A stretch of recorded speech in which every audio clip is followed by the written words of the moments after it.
This is Justin West from Podcast Portugal. I'd like to extend a really warm welcome to Iliona. Welcome to Podcast Portugal. Let's start with your journey. How did you come from a PhD in cell biology to working as a doula and birth educator? And please try to explain to me, what is a doula? Yes, absolutely. That's a very good question. And actually, I would say it all started when I was a teenager. Funny enough, because since then I really loved, women's physiology, the menstrual cycle. I would write my own booklets and do my own drawings about the female reproductive system. And this was just really fascinating for me since then. And that led me to biology. Because at that time, more than 30 years ago, mm, people would not really speak so much about birth and birth support, birth educator, let alone doulas, midwives, and all those things. So this is something fairly recent, at least in my sphere. At that time, I was in Portugal, so I'm Portuguese, born and raised. I sometimes feel I have to say that because my name is a foreigner name. It's not a typical Portuguese name. So people are like, no, but wait, you're Portuguese? Your Portuguese sounds really perfect. Well, because I am Portuguese, actually. And my family, from my father's side, comes from Poland and also Belgium, therefore my name. But coming back to your question, and so that led me to biology, but then I was really, my path kind of went more into cell biology, molecular biology, and the standard education, I would say. And once I got pregnant, many years after, going to university, moving to Belgium for my master's degree, moving to Germany for my PhD, where I met my husband, and then this will be important in a moment because actually, I would say living in Germany was also a key factor for me to gain awareness about birth support, because the reality I knew from Portugal, I was born and raised here.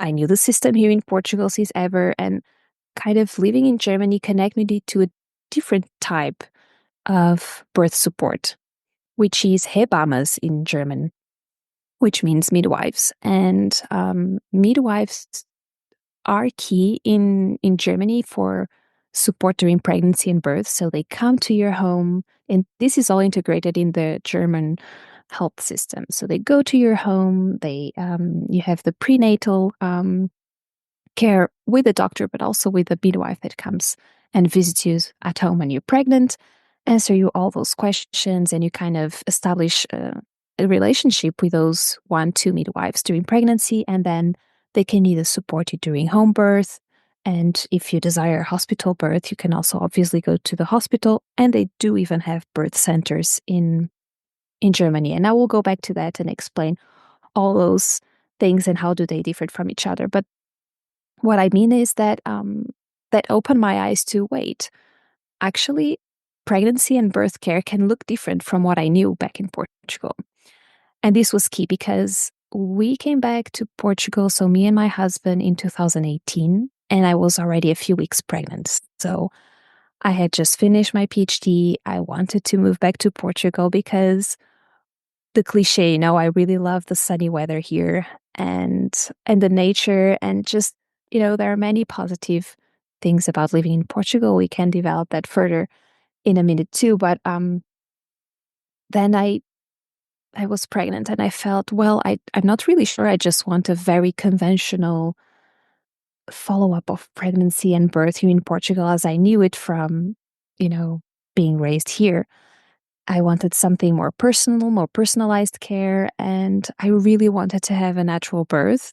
Somehow this was very important for me and very aligned with my values, my wishes. I've always seen birth as something that it's not something that just happens to you. It's an experience, and the end goal is not just have a baby. It's really an experience to be lived, and not that you just want to go through it very fast. And this is when I got to know what a doula is. So when I came back to Portugal, I wanted more personalized care, and this was 7 years ago. Instagram was not booming as it is now, and I was like, okay, I really want more support. I want, you know, um, have someone by my side in a way that medical doctors, unfortunately, they cannot do, and it's not even their role either. So I didn't find midwives at that time, but I found a doula. And what is a doula?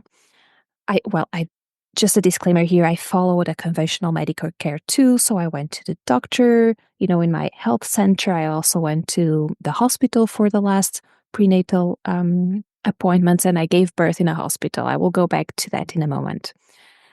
But so at the beginning of my pregnancy, my concern is I want someone to really support me in a more personalized way, that I can share all my questions, my fears, also in an emotional side too. And so what is a doula? A doula is usually most likely a woman that also had children, had a few children. One doesn't matter more. The question here is that someone that had some sort of birth education too, but it's not a medical professional.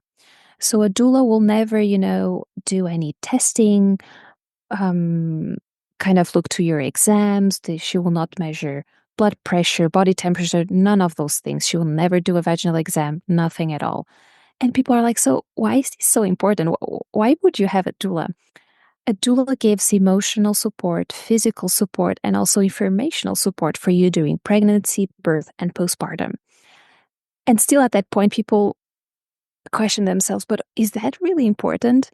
Well, I will show you why in two aspects. First, because it's very obvious that, pregnancy, birth, postpartum are important passages in your life. They are moments of a lot of vulnerability for the mother, for the father to be. So it's just what it is. And we as humans, our biological design is to feel vulnerable in those moments too. It's protective, it's transformative. And so this is one side of looking why it is important to have emotional support, physical support, informational support. The other side is really science. And here is where, as a scientist, this was important for me.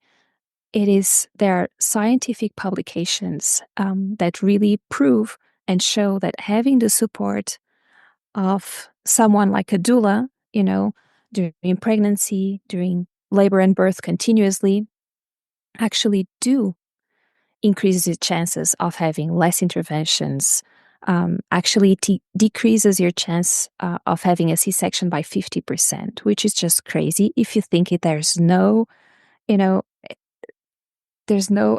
intervention that at all. It's just the presence, the loving presence of someone that you trust and know continuously with you, supporting you during labor and birth, how that tremendously impacts the experience. You're more or less likely to ask for an epidural. You're way less likely to ask for other ways of pain management. So this is very interesting for not only for people that actually want to have less interventions. And here I say, not all women are the same. And some women do feel more supported thinking, okay, that they really want to have an epidural, or some women even really want to have a C-section. And that's totally fine because we are all different. We all have different stories, different backgrounds, different life experience that kind of shape us to certain visions, certain wishes. So, but that to say, it is very healthy also to have a natural birth. So for those who are interested in that, having a doula has this tremendous positive impact.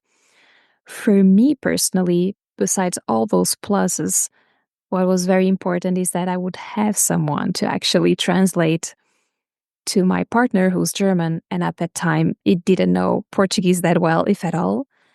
And I just thought, I don't want to bother. I cannot even think about being in labor and, being worried about translating what's going on to my husband when we are at the hospital.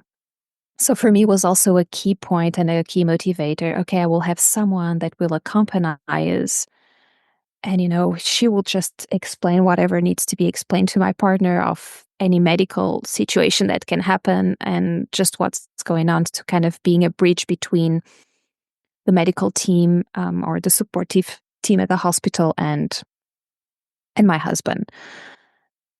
And so this was to tell you what is a doula and what motivated me to look for that kind of support and what a doula is. And actually, some women or other even men that might listen to this, they may think, mostly if they are in the south areas of Portugal, well, but in Portugal, in the hospitals, they only allow one person to support the woman during labor and birth. And that's actually true for many hospitals. But there are two things here. First, that the law allows at least one birth partner, supporting the women during labor and birth, at least. They can allow more, but many hospitals actually do not, which is very sad in my perspective, because it's a lot for the husband to, support the women, be a bridge between the birthing team as well that is supporting the birth medically at the hospital. So there's a lot there.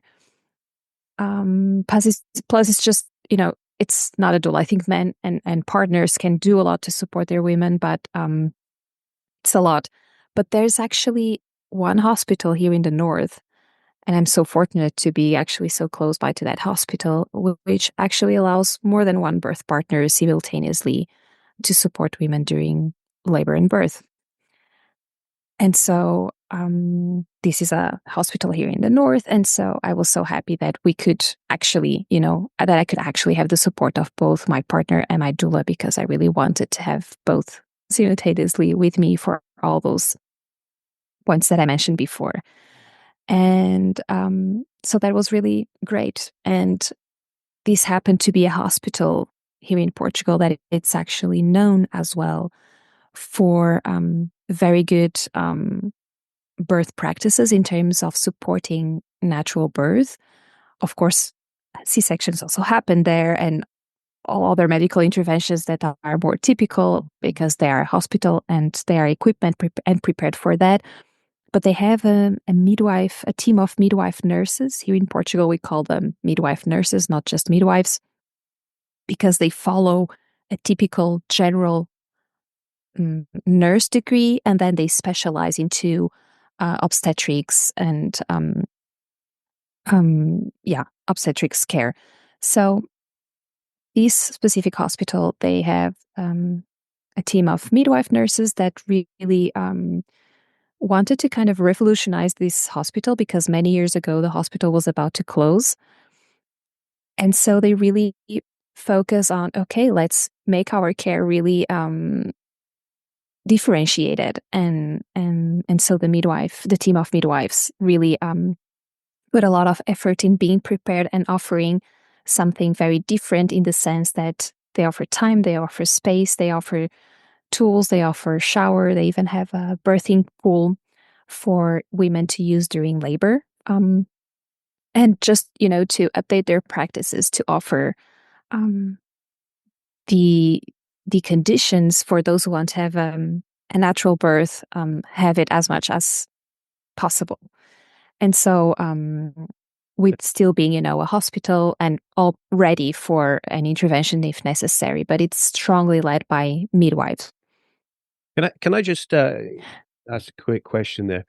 It might seem very obvious to many, but what are the benefits of having a natural birth over a C-section, for example? Yes, that's a very good question, because I can understand that in many people's minds, a C-section can feel so easy and, such a great solution. Because people also see birth as a process that has risks. And indeed, just like anything in life, birthing also has risks.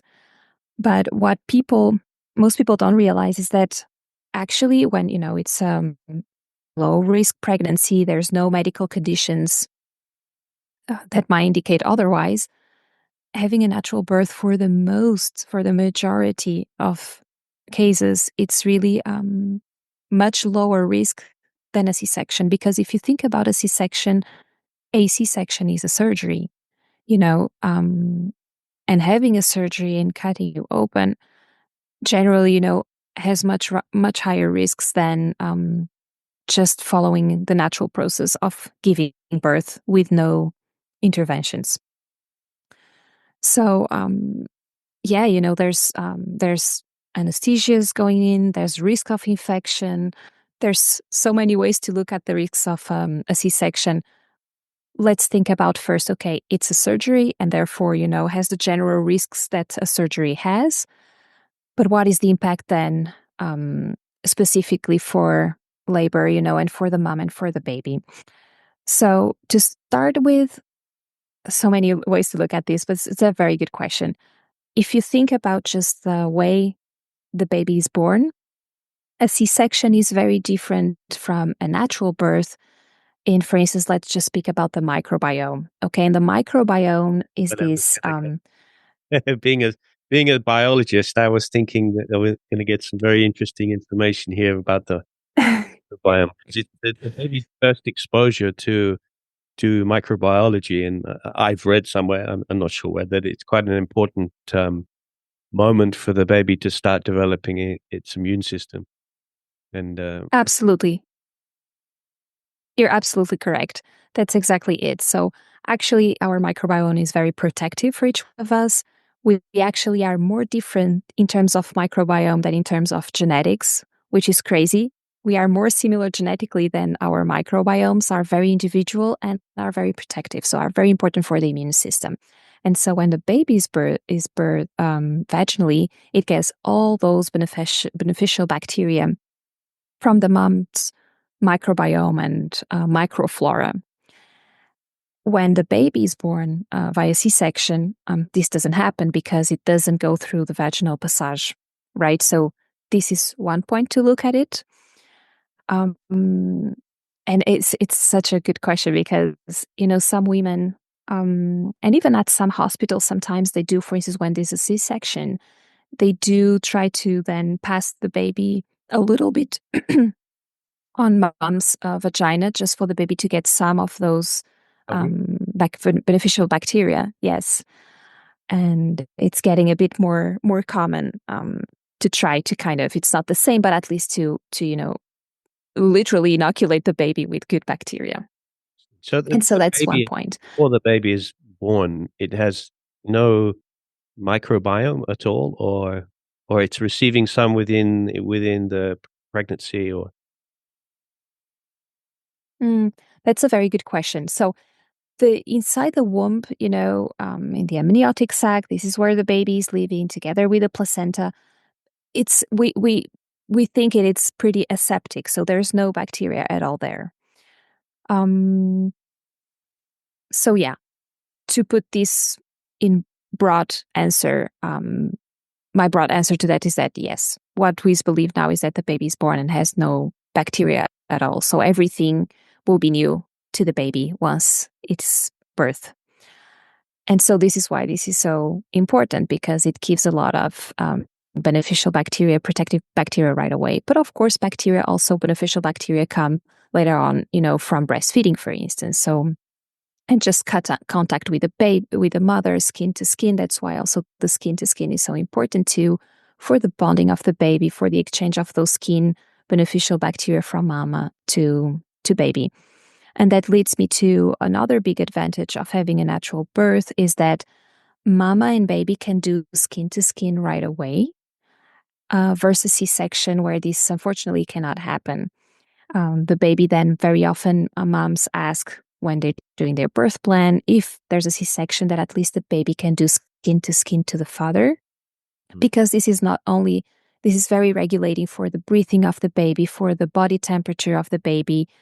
We are mammals after all, and I think we tend to forget that we actually are mammals, and we evolved in a certain way that we have needs that are very primal, and this is one of our needs. When the baby is born, is very vulnerable. Skin to skin is so important for regulating baby's body temperature to help him, do that, and for bonding, for safety, for the skin microbiome, for heart heartbeat as well, tuning in with the heartbeat of the mama. It's the magic of nature and the mammalian life happening. So this is also a very important thing. And another very important thing is what we call the golden hour. And when women have a C-section, the golden hour is pretty much lost. What is the golden hour? Is this where all these processes happen, the skin to skin, the bonding, the initiation of breastfeeding, and where mama and baby meet. And usually the baby after born, because the mother naturally has a bit of an adrenaline rush during natural birth too. At the moment the baby is emerging, this makes the baby actually pretty awake. And so the first hour after the baby is born, the baby has his eyes wide open.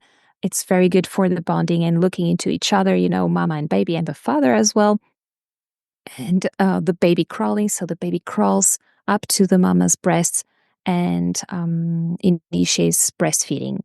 And so all this process that is orchestrated is kind of lost during C-section.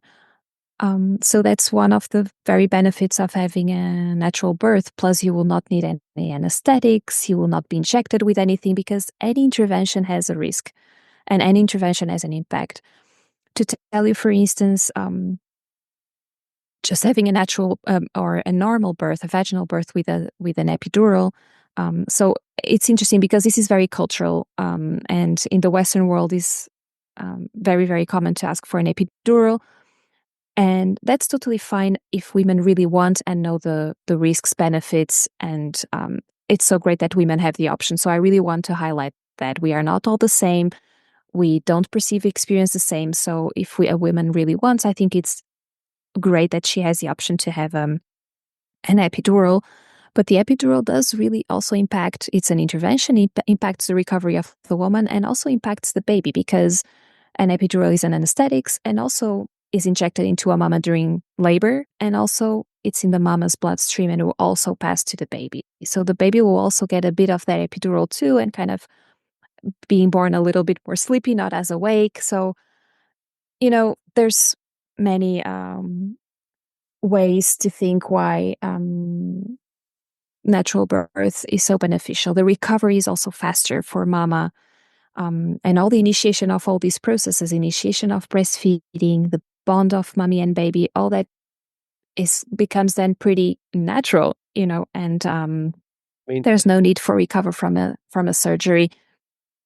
as a man, it's probably very easy for me to say this, but I have read somewhere that if you have a natural birth in terms of no epidural, that there is obviously it's immensely painful, but there is some kind of psychological connection, or is there some sort of emotional thing that goes on that's matched with that discomfort, with that pain? And do you think that's possibly also a benefit of not having an epidural? If it's too easy to have an epidural, then I'm sure, and if it's not necessarily an informed risk, then I think most people would, understandably, because of the pain, would go for an epidural. But if there is other greater and wider advantages of not having an epidural, then maybe the mother can make a little bit more of an informed decision.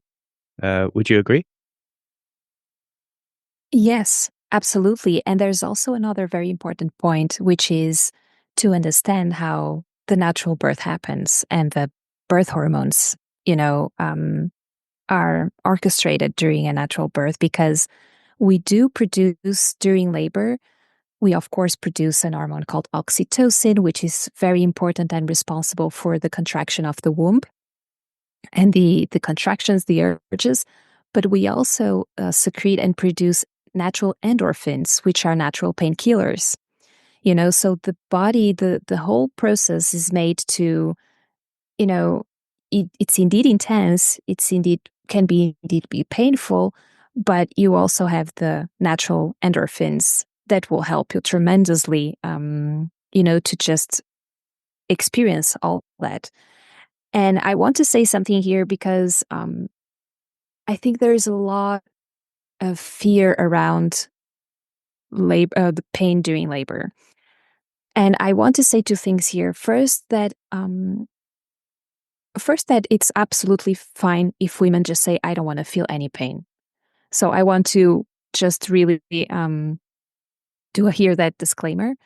But I also want to say that pain, if you have, if you have a tooth decay, if you go to the dentist and there you have a headache, or you have a tooth pain, well, that type of pain is very different from the pain you have during contractions.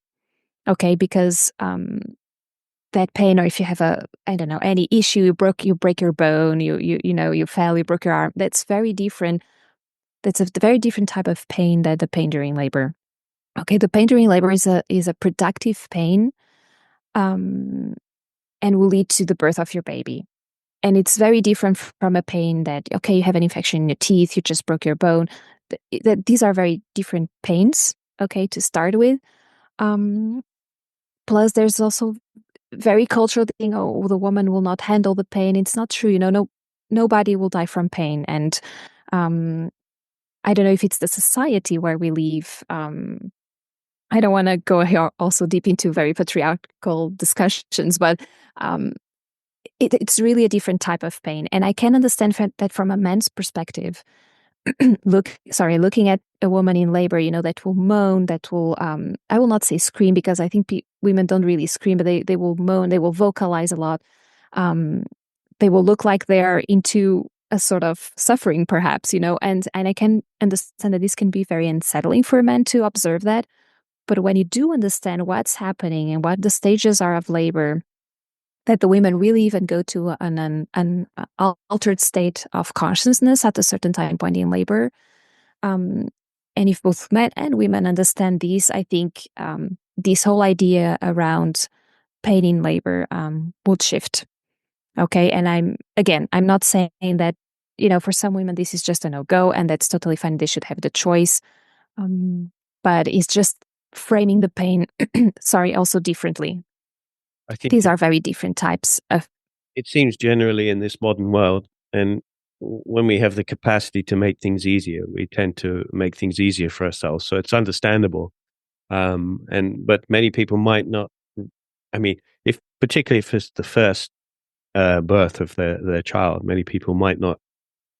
I mean, you see a lot of the press and the movies and people's comments when they have children. Often it's it's made out to be quite a painful experience, but but speaking to somebody like you and talking through something like you as a birth advocate, these fears can be more allayed, and the positivity of having a natural birth with no interventions can be laid out, and the benefits and the risks of, obviously, like what we're talking about. I think it's really interesting, but I think it's fully understandable. People always, if you have the capacity to make your life easier or less painful, people tend to opt for that. Let's make life a little bit easier. But me personally, I think sometimes when you have the most important things that happen to you in your life, it's possibly the most important thing that you will ever do. I think these moments should not necessarily be made easy. And again, as a man, it's probably very easy for me to say, but uh, I believe the men do go through it in a different way, and particularly if they're they're thinking of their partner, as you say, looking they're very much in pain, or thinking that they're in pain, then obviously we also want to be there and to try to take some of that pain away. But yeah, like I say, if it's we have got a bit of a predisposition to make our lives a little bit easier, and I think these things need to be considered a little bit more. Absolutely. And like you said, what did the movies show? They show a mom or a laboring woman laying on her back in a hospital, screaming in pain. And that's not what birth really looks like. First thing, actually, most women don't even want to labor lying down. It's not the most physiological position to have birth. So when women actually have the choice to choose, just the freedom of choose their laboring position naturally, most women don't choose to lay on their backs, and actually then they don't feel that much. Well, the pain will not be as strong as if they will be, for instance, lying on their back. So, you know, there's so much to talk about just regarding that, and actually how the system in the Western world, which has many advantages and, give us so much comfort and choices in so many ways, but also it looks at birth in a very medicalized, non-natural way. And therefore, in most hospitals in the Western world, saying you have to lay on your back to give birth to your baby, it's actually very counterintuitive for the mother. If you think about gravity and that the baby, comes out, it's being actually in a more verticalized position. It's much more natural and physiological and will make the baby actually be born much easier. And just that the mother has the freedom to move her hips, and therefore to the baby descending, to help the descending of the baby. So there's so multiple ways to look at this. And of course, if it's a mom that her birth was induced with artificial hormones called pitocin, and then she's laying on her back, of course, this woman wants to have an epidural, and I totally understand the need to have an epidural in those circumstances. Absolutely. So I think the summa summarum, the message here is that when you start with an intervention, it leads to more into another intervention called the cascade of interventions. Therefore, the pain that you feel is not the physiological pain anymore. So obviously, the epidural makes a lot of sense. You recently became certified in natural family planning. So what does this entail, and how does it empower women? And what is Yeah. So body literacy as well? It's a term that's sort of gaining a little bit more attention these days. yes. So actually, I first became certified as a doula because, I have such a positive birth experience. This was actually a motivator for me to help more women, specifically expat international women here in Portugal, because I also felt like an expat, and my husband is not Portuguese, so I was in that bubble, international expat bubble too. But then I also really wanted to. Well, first I know about the, let's say, the downsides of the birth pill myself. I knew it from very early age, let's say, and then I just came to actually when I was writing my PhD thesis, which was nothing related to this topic at all. I was actually searching for other things, and then I came to learn what the natural family planning is. And basically, it's what the name says. It's a natural way to plan when you want to have babies and when you don't want to have babies in a natural way.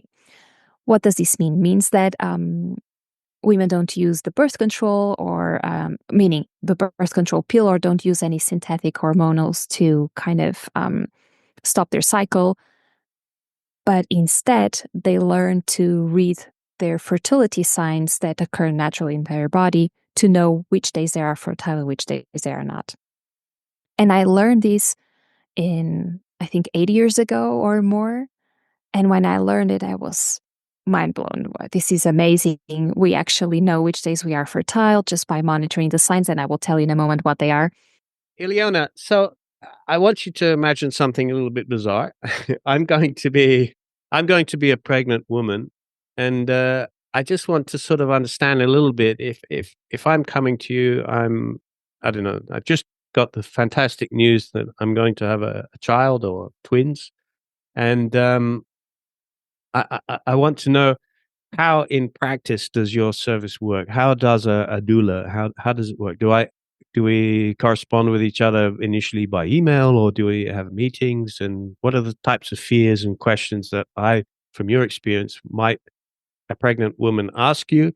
And what form, and how does this service actually take form in practice? So a doula usually, what it happens is that when a pregnant woman contacts the doula, there's an initial meeting, which is actually, just it's free.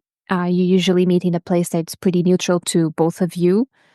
Can be like a little coffee shop, or whatever simple public place to meet, and it's just a way to get to know each other and see if it's a fit. If there's a connection there, and usually, this is ideally in person meeting. Of course, many doulas nowadays also do this first, it's called like a zero meeting online in Zoom, which can also work. But yeah, either in person or something like Zoom is a good option for at least this very initial meeting. And then if the woman wishes to move forward with this doula, usually what a doula offers is that usually a pack of support. For instance, 3 to 4 sessions with a doula during pregnancy, and then being on call 5 weeks in total. So 2 weeks prior to the due date and 2 weeks after the expected due date. And being on call means being available 24/7. Anytime you just can reach your doula and she will pick up, means that the doula really sleeps with a mobile phone. And this can be because, labor can start any moment, and the doula and the pregnant woman is calling, okay, we are now going to the hospital, or, join us. And so this is what on call means, which is quite a big, quite something for someone to be available, not travel, not go anywhere, just be close to you and be available 24/7 for these 5 weeks.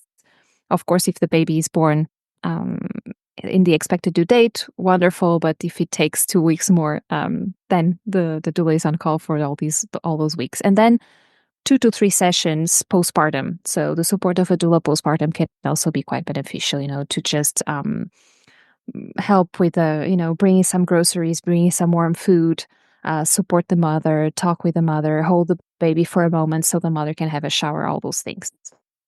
And this is usually kind of the typical support of a doula during pregnancy, labor, birth, and postpartum. And usually these meetings are in person.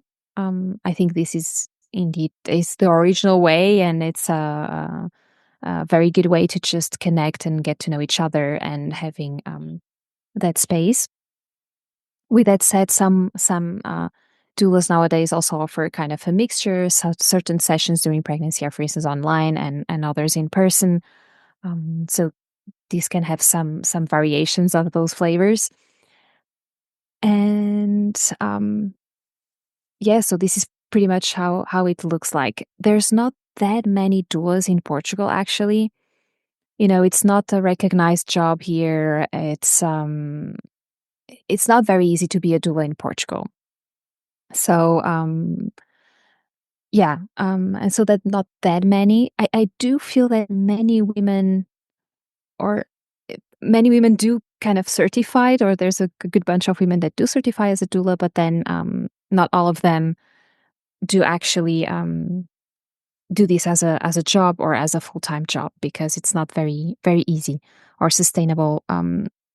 But some doulas do exist, and they're quite good, and they manage obviously to support women, and so that's why I think sometimes you might find a doula, but maybe it's not like right next door. So some sessions can be online and some presential, so they kind of try to find a compromise. So this is a thing, a tip I would give to women is, for sure, if you want a doula, contact and meet 1, 2, 3 as soon as possible, and see what fits for you the best, and do this as early as possible during your pregnancy.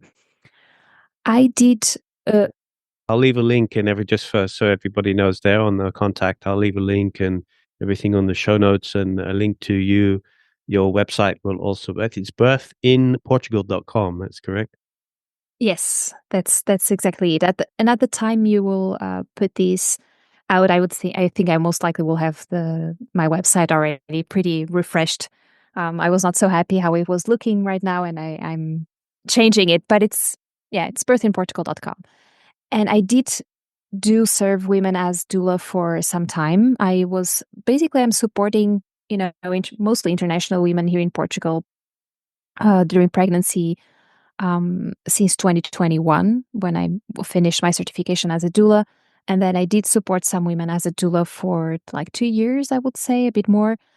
But now what I do is that I don't offer doula support anymore, but what I do, I offer consultancy sessions.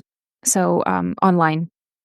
Okay, so for people who actually want to find a doula in their area. They contact me. They want to understand how the system works, what's the difference between public and private health system, how to find ideal hospital for birth, what are the basic birth rights, how do they find an OBGYN, so obstetric gynecologist doctor that is more aligned with their values, how do they find a private midwife if they want to have one, how do they find a breastfeeding consultant if they want to have one to support them once the baby is born.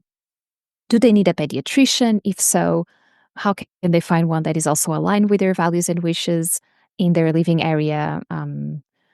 Physiotherapists and all those things. So basically, in these consultancy sessions, is typically just one, and they, it's a 90-minute session. I bring them the clarity about how the system works, answer their questions, and put them in contact with health professionals that if they want, I can give them contacts of health professionals in their area aligned with their values, because, women are not the same, families are not the same.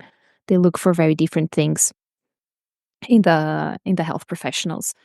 And the typical questions are really, what's the difference between the public and the private system? Many Americans, for instance, think that the private system will be extremely expensive, and actually, comparatively to the US, it's actually not. And most people think they can only use one. They can either go to the public or the private, and that's not true. You can use both. They're not mutually exclusive.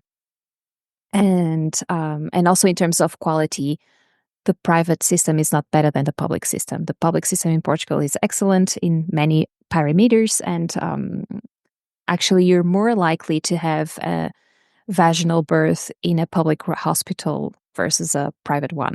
So the C-section rate in a private hospital is considerably higher than a C-section rate in a public hospital. So the private has higher C-section rate than the public hospital. They tend to just be more interventionists, or the people that reach out to a private hospital, maybe they do want to have a C-section and a planned or elective C-section. So these are things to take into consideration. And for instance, most women don't know, or families don't know, they can visit their, the maternity wards of different hospitals and choose the one that it's best aligned with them.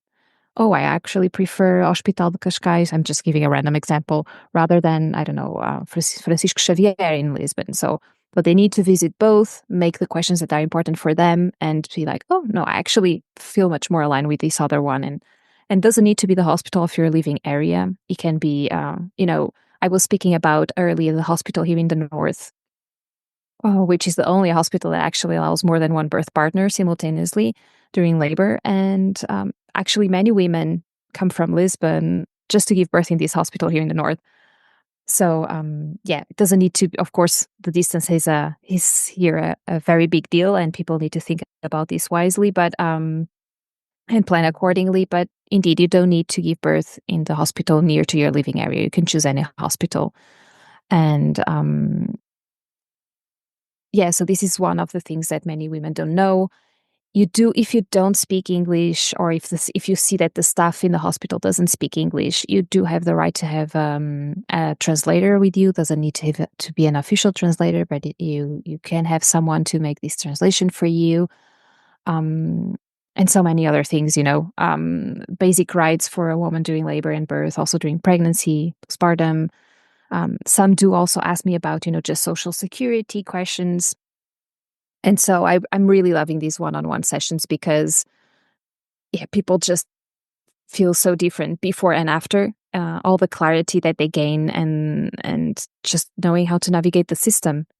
It's very important because, everything is new and you're already vulnerable.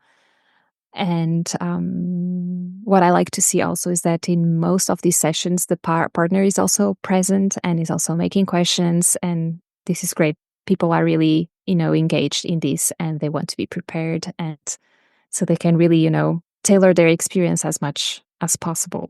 That's what I was going to ask you, actually, because you were saying in your own birthing experience, your partner was there, and there was some issues with language and communication, and that's also a man. Do you often have the partner, the male partner, or other partner, call you up, and also the type of fears and what's the kind of thing that how best could they support their pregnant partner? Wow, that's a great question, and there's so many ways to look at it. But I would say most is really share expectations.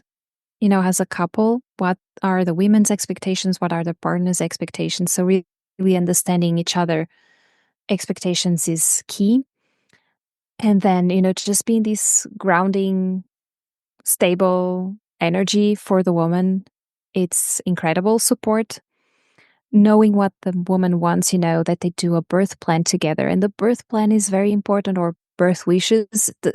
It's not a roadmap of birth is exactly going this way. No, because there's so many things that are unpredictable. But it's a great way to know, okay, what is important for this woman during labor and birth?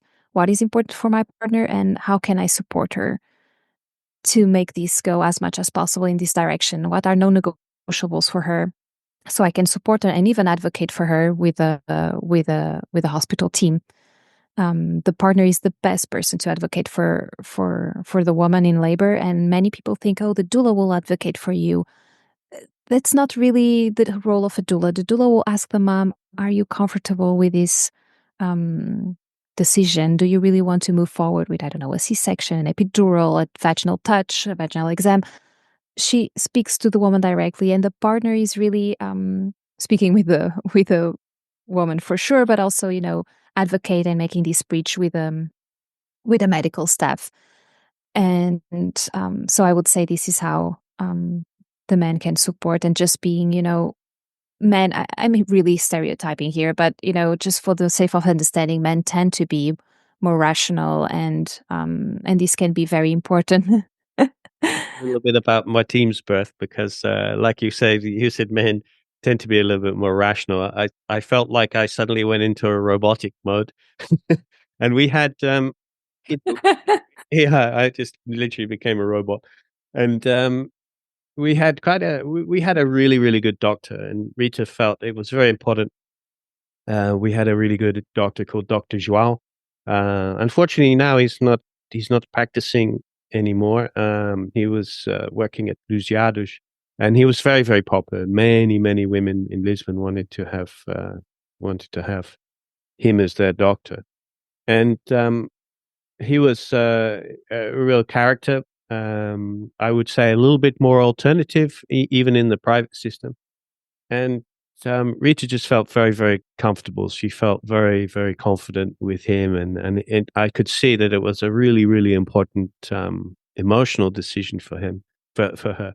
And when Rita started to go into labor, we were eating pizza, and it's like, oh, I think my team's coming, and just immediately switched on, and we had like a 30-minute drive down to from Eliseda down to Luziados. I had everything planned. We had the bag packed, and we were hitting bumps on the way down there. And I can remember her moaning, going, "Oh, we just hit a bump." I think we actually go in the back seat. I don't think she could get in the front seat for some.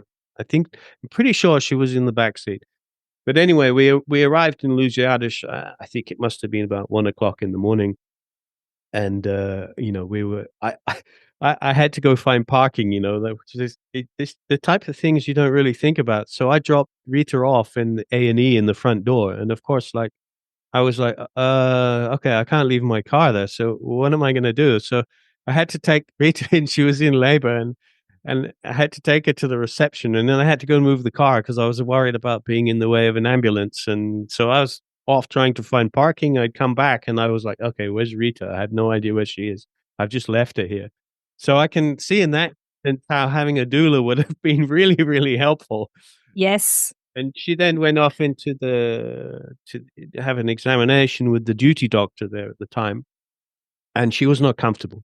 She was completely uncomfortable with this doctor, and nothing, I don't think, personal. She just wanted to go through this experience with Dr. Joao because she'd already laid out the plan and the understanding of how it was going to be.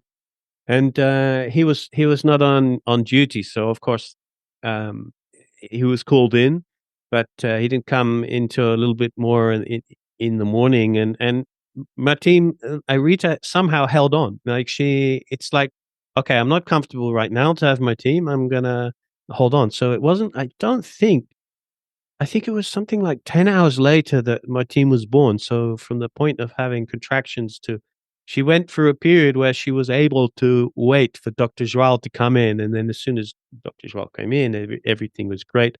And it was obviously between several other women giving birth at that night. So he actually said, "Right, Justin, you're going to roll up your sleeves. You're going to help me here."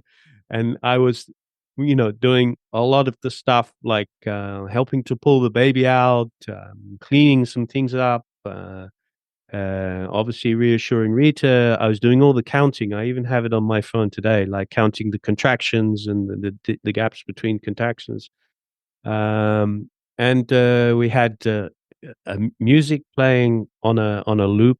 And don't know if anybody knows Andrew Nyman, which is I can't. I think it was the departure from the movie Gattaca.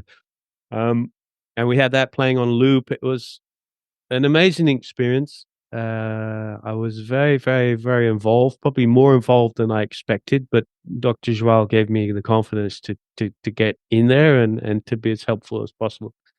Um, and talking to you, I'm actually remembering a lot of it, which is really healthy, I think, because I think the man does go in autopilot mode, and afterwards you then deal with, you know, crying babies and sleepless. So a lot of the memories are a little bit hazy, but yeah, I mean, this is, I think, very, very evident in childbirth how important somebody. In our case, we were very lucky to have found Dr. Joao, and how important it is to have other people surrounding you in this magical moment. So yeah.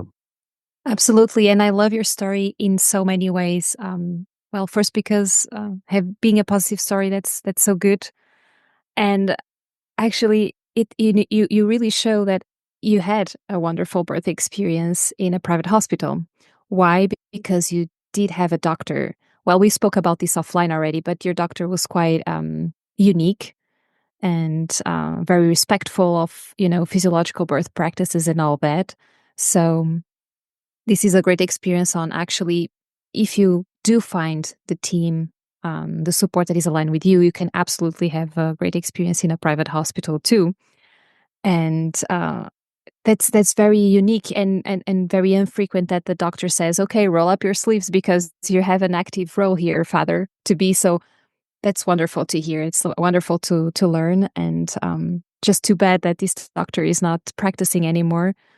I kind of probably will assume here that it's not very easy to be a doctor like him in the conventional system. So I wonder if that's one of the reasons that he said, okay, I cannot support women the way I believe, so I change and don't practice anymore, perhaps. But this is just a big assumption that I'm doing.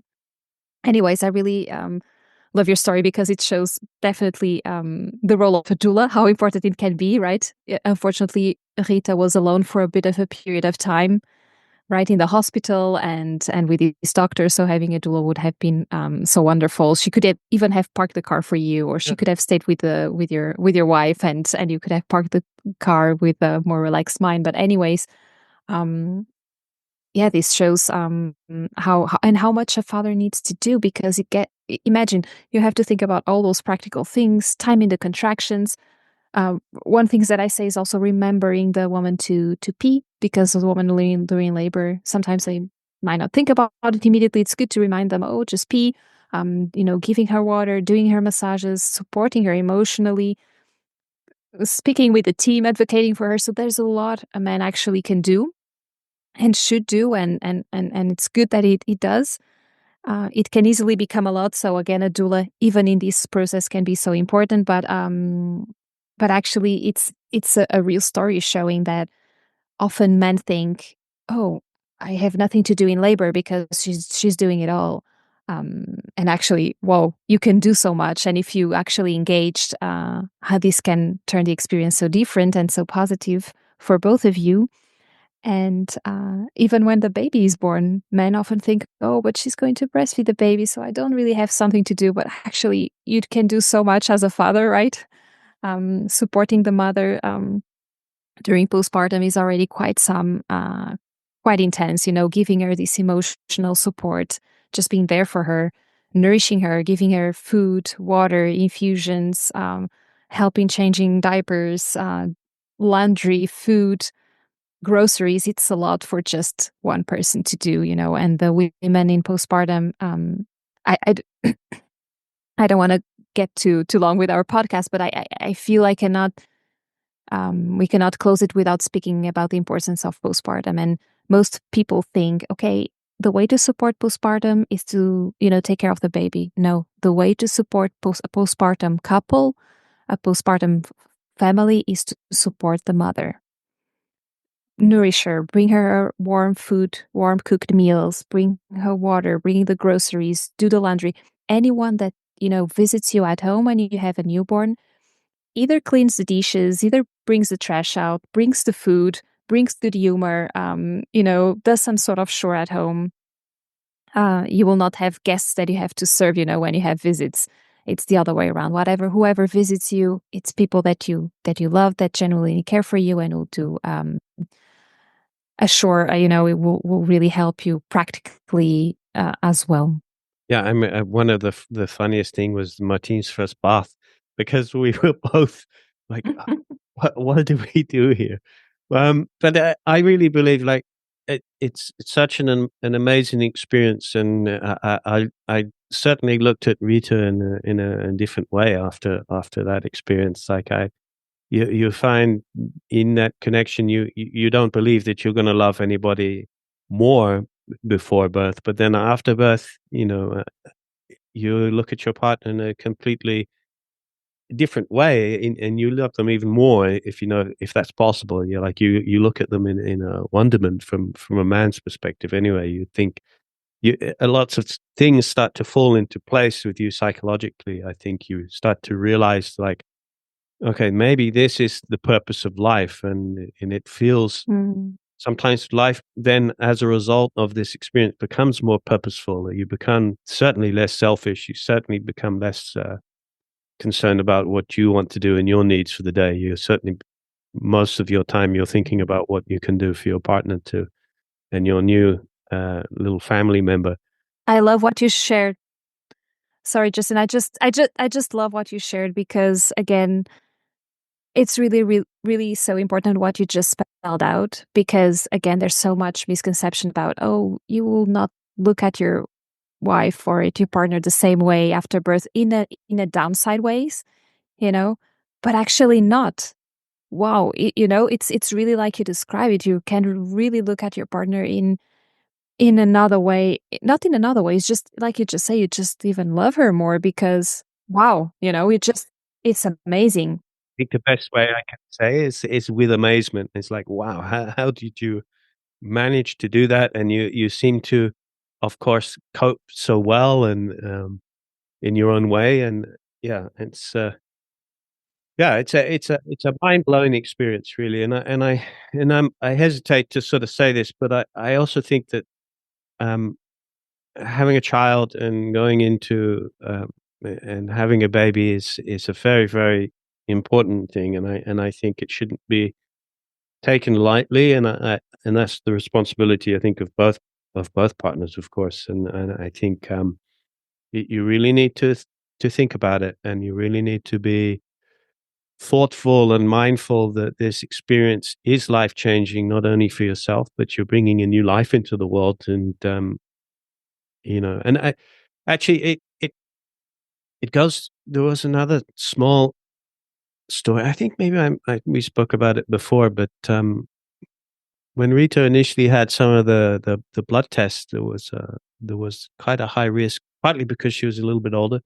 But there was quite a high risk. I can't even remember what the illness was, but there was quite a high risk of Martin being born with a particular condition, which mean his life expectancy, if it was best case scenario, may have been about 6 or 7 years old. And I do remember the doctor at the time saying to us, "Well, this is this percentage of risk, whatever. Do you want to consider termination?" And I just looked in complete amazement of this doctor that it just could come out so how would I say, unemotionally. And I looked at Rita and I was like, that's completely not what I would be considering at all. 6 years of life, if that's the maximum that a child could have with us and that we could have with him, and that's what we're going to do. I was like, well, this for me, for us as a couple personally, it's like, well, whatever happens, we're going to love this child. And, it's not for us necessarily to make that decision to terminate Mhm. a life. And that's my own personal belief. Mhm. Of course, there is nuances to this um, to this situation and this scenario. But for us personally, and we were very very lucky. My team was born with absolutely um, no problems. So, Mhm. but that just goes to show we if we terminated, maybe we would never have my team. And for me, I think that it's a responsibility of parents, responsibility of people to really think about um, if your child the preparation. If your child there is a risk that they might have trouble, that there might be times in your life where you're going to have to be a home carer for the rest of the child's life.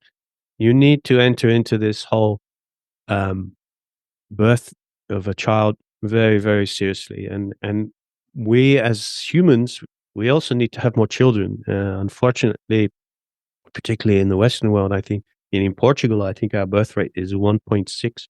So purely for I purely for the survival of our species, I think it's very important that well-adjusted people have as many children as they can. Yes, I always feel very inspired by people who have, 3, 4, 5, sometimes even 10 children. I found it's just absolutely beautiful and just mind blowing. I totally agree with you. I'm very aligned with everything you shared. And children can be, just becoming a parent. It's a catalyst for self development. Whether you want to see it or not, it's a catalyst. And so much. I'm not saying that you need to have children to have a catalyst for self development, but for sure, having a child or multiple children really just transforms so many things in your life and in your life as a couple. And yes, it's just a transformation. And the more people just see that, accept that, and flow with that, I think becoming a parent can be actually so enhancing your life so much more, because there's also this idea that, when you have children, kind of life is not the same and it's not as great because you have a lot of responsibilities. Indeed, you have a lot of responsibilities, but the way, like, I would never go to life before having my child, not because of my child himself. Of course, we have so much love for him, but even into a romantic relationship level with my partner, it's a completely different level. And I think very connected to what you also shared, the way you felt after Rita gave birth, what you felt for her. I think this is, yeah, just, puts the relationship into another level that it's actually, a higher level, if you want to say, if I want to put it that way. It's even goes into the realm of a spiritual connection. Of course, you can have a spiritual connection before babies are born, obviously, but yeah, it's just something that happens to your relationship that it's just enhances it in so many dimensions. And yeah. I feel like it suddenly aligns you with what your actual purpose of life is. Your purpose of life is to reproduce, and probably as a cellular biologist, you would see Mhm. that in the scientific perspective as well. And I think that everything else is almost becomes a little bit immaterial, and that protecting the new life and then hopefully then producing more life in the future. I think that is it's such a simple it was such a simple clarity moment of clarity for me. It was This is like, Mm. okay, this is what it's all about. And actually that brings me to I was listening to somebody who was talking about the future or potential modern childbirthing techniques where um, because of the because couples wanting to have longer careers, we're having um, women becoming pregnant much later on in their lives, a lot older. There's a few more risks with that happening. So this person was talking about sort of having your cake and eating it as well, like having your career. Perhaps then you can have a baby that you don't actually have to physically give birth to yourself, but can be given birth by some kind of machine, and you can go back to work straight away after being pregnant or whatever, however it would work. I can't remember, but it made it into this kind of thing. Like, yes, you can still be productive, but then you can also have children, but you can have children and it's made these kids are made in a factory and you decrease all the risks and I was listening to this and I was thinking, well, you know what, that just seems to me to take the whole point out of life. It seemed to me to be like, well, it's a time for the woman and for the couple to prepare to have a child, to change their life in many ways, so that you surround that child and you take more time to be a family unit. And I'm hoping that this more move to a natural kind of way is going to be a lot more evident in childbirth. And if we go down that route of becoming more like a factory production of children, it was a very scary theory that this person had. And I really wish I could remember who this scientist was or who this doctor was, but it was yeah, it was not very easy to listen to. Uh, Yes, I can understand. It doesn't. We can not just substitute everything by machines, or Um, yes, it's just not how it goes. At least in my perspective, very aligned with what you're sharing too. In your view, I don't see it as the way to go either. And I think what we need is something way more simple than a sort of machine, let's say, to birth the baby so you can go back to work immediately. What we need is a protective society for families, for women, for children, for men supporting their women. We just need a society that truly protects, just having babies and having a family with little children, and we just need a protective society that truly supports these phases in life, and this is much simple, much cheaper than creating, you know, ways to automatize childbirth and that people go back to work and do, like Rita right now, we 5 years. My team is now 5, and she's just gone back to work.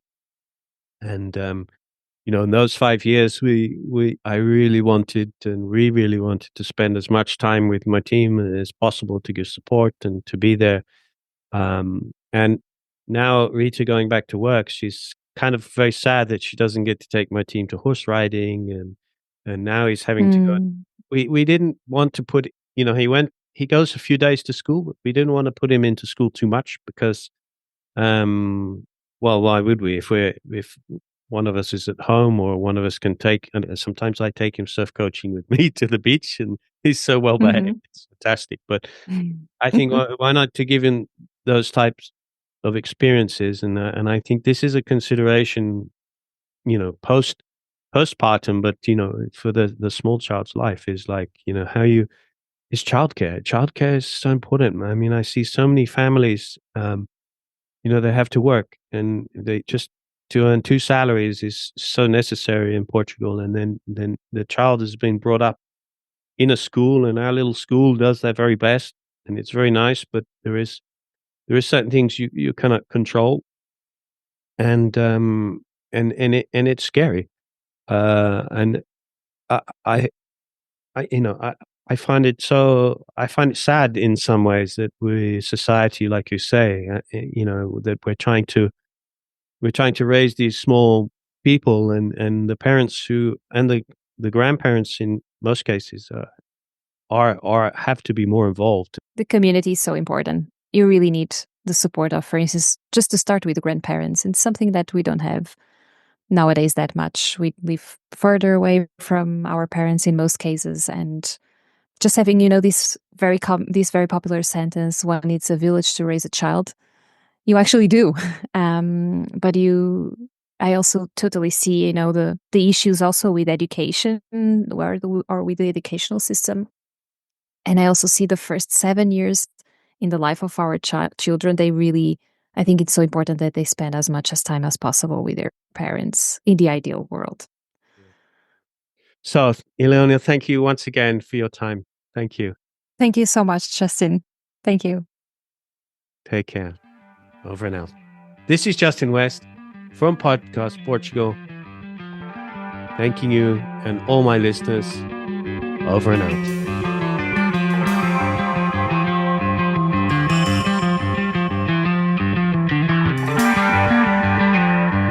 Thank you for listening to Podcast Portugal. This is your host, Justin West, signing off for this episode. So please, if you would like to support the podcast, leave as many stars as you can, leave ratings, reviews, comments, interact with the Instagram account, and be sure to drop me any requests for guests that you would like to hear, subjects you'd like to discuss, and any comments on any of the previous guests. And thanks once again. Over and out.